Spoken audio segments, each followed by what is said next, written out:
Sindh building control authority کا کورنگی بلڈروں سے گٹھ جوڑ، بارہا نشاندہی کے باوجود ادارے خاموش، بلڈر مافیا کے بلڈنگوں کی تصاویر کیا چلی، بلڈنگوں کی تعمیر کا کام اور تیز کر دیا گیا، ہفتہ اتوار کو بھی کام جاری۔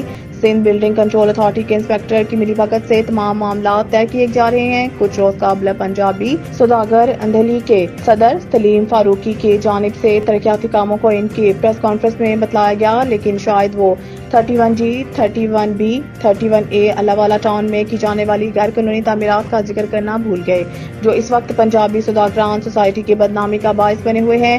متعدد بار نشاندہی کے باوجود ادارے نے کسی بھی قسم کی دلچسپی نہیں دکھائی۔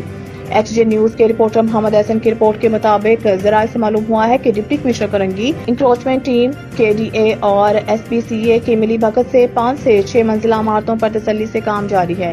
31G، 31A، 31B میں پلاٹ نمبر 275، 50، 74، 400، 282 اور دیگر پر تیزی سے کام جاری ہے اور اداروں کو جوتے کی نوک پر رکھا گیا ہے۔